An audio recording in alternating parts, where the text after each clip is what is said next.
indahnya kalimat thayyibah. Apa itu kalimat thayyibah? Nggak tahu. Kalimat thayyibah itu artinya kalimat yang baik. Kalimat yang baik. Ya. Nah, kita baca dulu ya. Yang pertama, kalimat thayyibah. Nih, kalimat thayyibah. Tahukah kamu apa itu kalimat thayyibah? Tahu, tadi sudah dikasih tahu. Kalimat thayyibah adalah kalimat yang baik. Ya.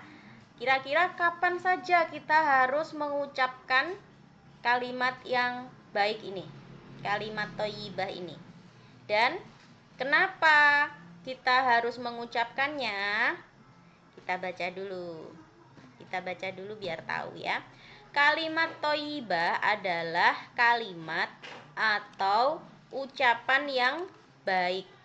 Contohnya, subhanallah. Contohnya kalimat subhanallah. Ya. Subhanallah. Subhanallah itu disebut juga bacaan tasbih. Ya. Subhanallah itu namanya disebut juga dengan bacaan tasbih. Ya.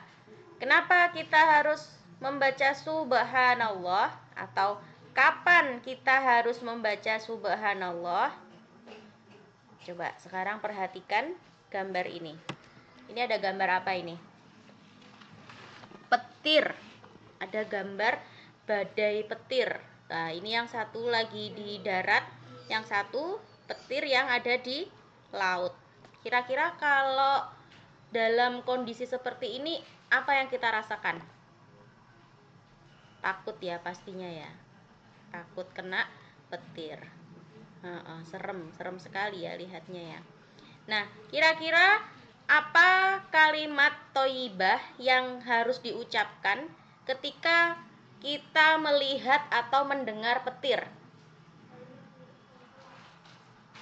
Apa kalimat yang harus kita ucapkan ketika kita melihat petir? Subhanallah. Ya, pernah nggak Nazira lihat petir? Pernah lihat di langit misalnya lagi hujan, terus lihat petir? Pernah nggak? Nggak pernah. Di Jepang ada hujan nggak? Hujan. Hujan.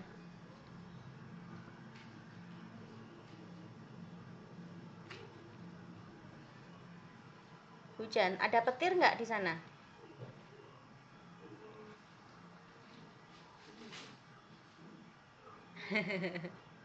Nah, biasanya kalau ada hujan ya, itu biasanya ada petir ya. Kalau kita lihat di langit misalnya hujan deras sekali, ada petir. Nah, itu kita kalau lihat ke langit itu sebelum ada suara gluduk gitu, ada suara petir, biasanya ada kilatan cahayanya seperti ini di langit. Nah, ada kilatan cahaya seperti ini baru kemudian disusul dengan suara gluduk kayak gitu suaranya. Pernah dengar suara petir? Nah, kalau lihat di langit sebelum ada suara itu ada kilatan api seperti ini di langit. Kalau kita melihat seperti ini, kita mengucapkan subhanallah. Ya, artinya apa? Maha suci Allah. Ya, nanti kalau lihat petir membaca subhanallah. Ya, membaca subhanallah. Kenapa kok kita dianjurkan membaca subhanallah? Ya, kenapa?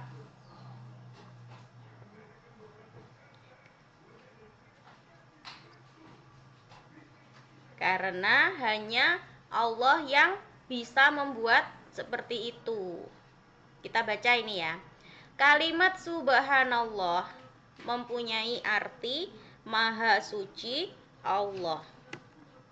Secara bahasa, subhanallah berarti aku mensucikan Allah dari sifat-sifat yang tidak layak untuknya. Nah, Sayyidah Aisyah, Aisyah itu siapa? Aisyah itu istrinya Nabi Muhammad, ya.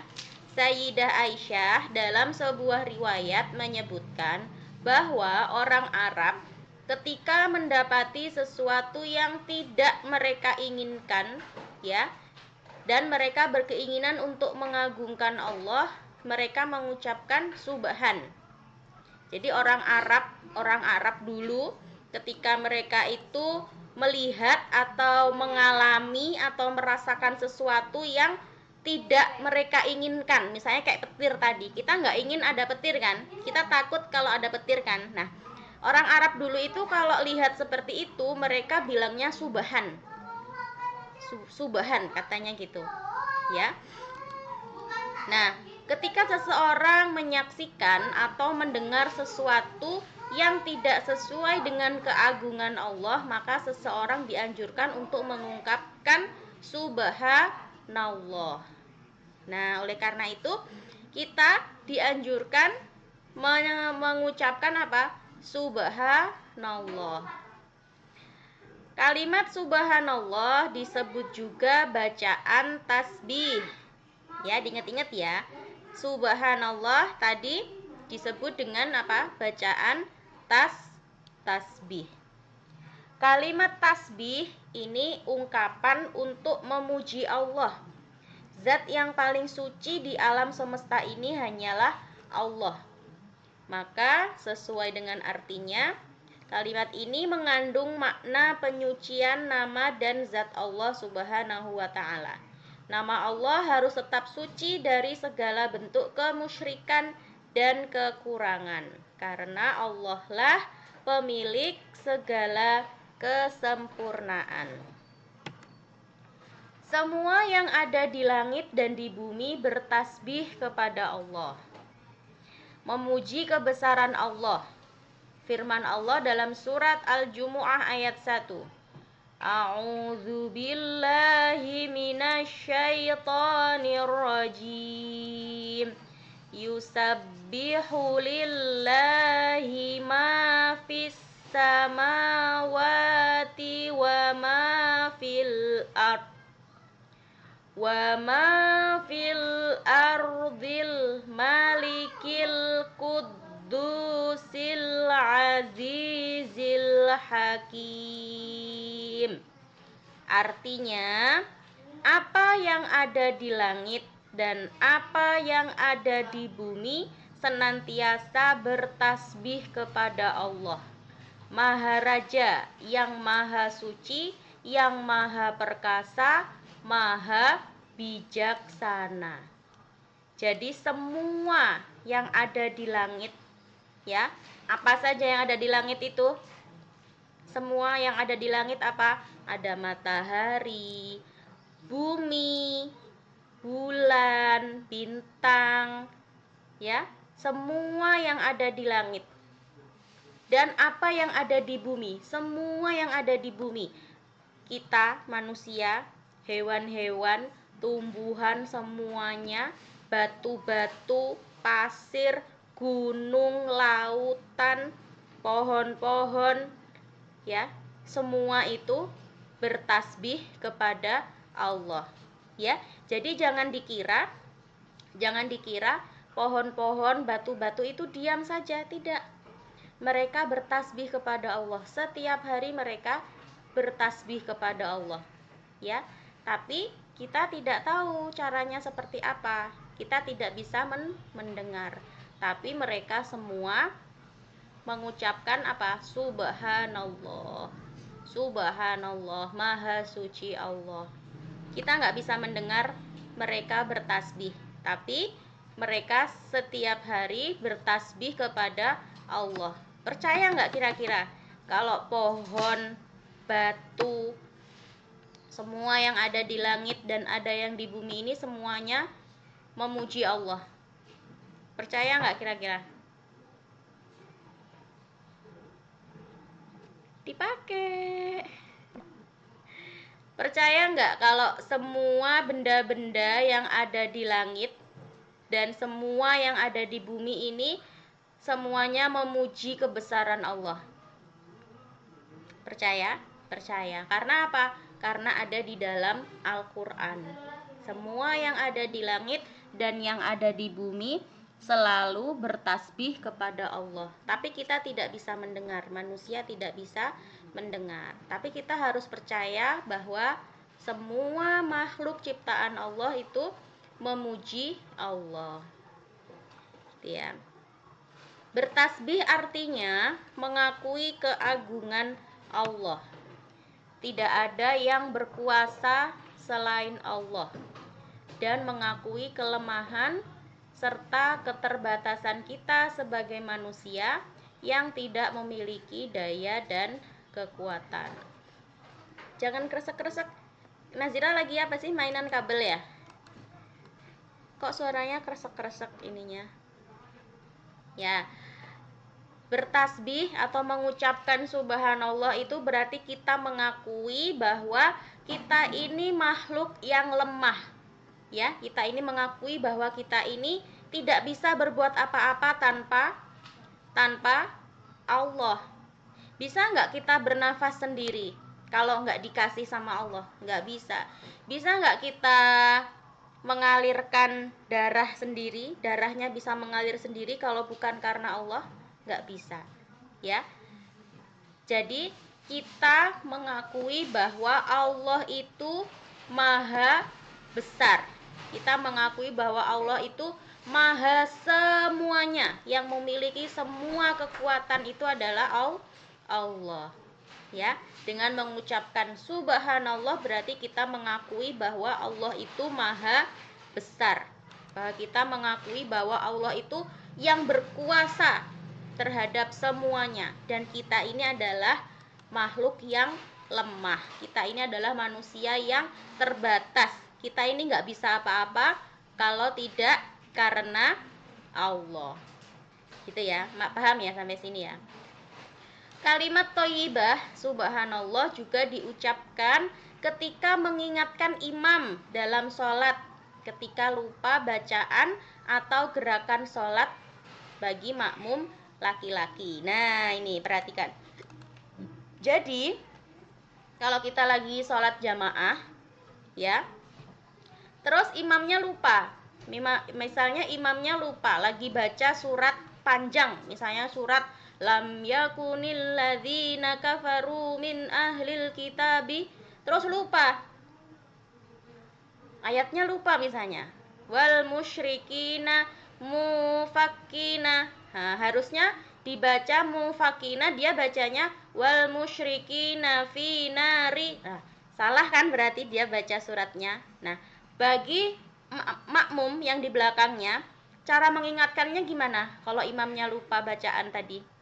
Dengan membaca subhanallah. Ya. Kalau ada imam yang lupa, ya, cara mengingatkan imam yaitu dengan membaca subhanallah.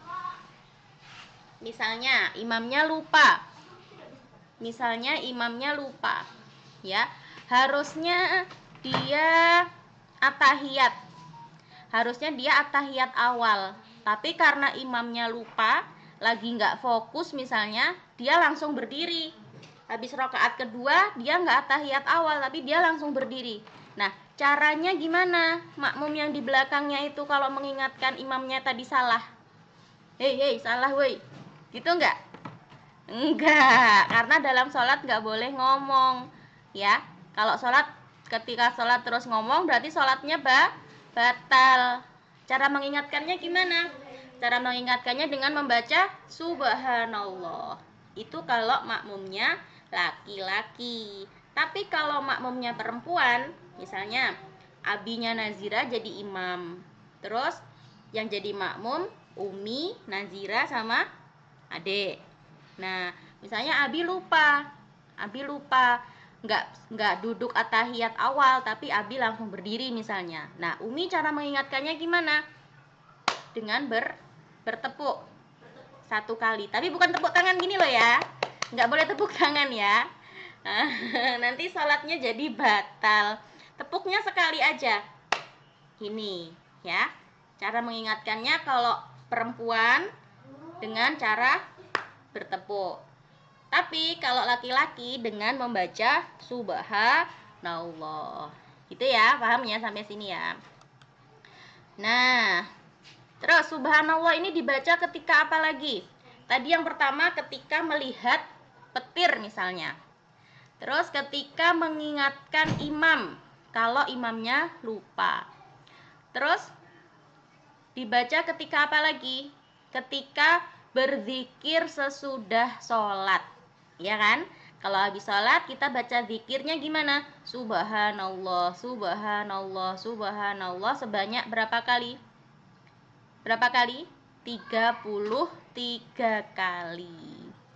Ya. Nah, dengan bertasbih akan mendekatkan diri kepada Allah, menambah keimanan kita kepada Allah, menambah pahala dan menjauhkan diri dari perbuatan syirik. Itu ya. Subhanallah dibaca ketika zikir sesudah sholat, dibaca lagi ketika mengingatkan imam yang lupa, terus dibaca lagi ketika melihat atau mendengar kejadian yang luar biasa. Ya, paham ya sampai sini ya. Insya Allah nanti hari Rabu kita lanjutkan lagi. Oke? Hari ini cukup dulu, kita tutup dengan membaca doa penutup bersama-sama.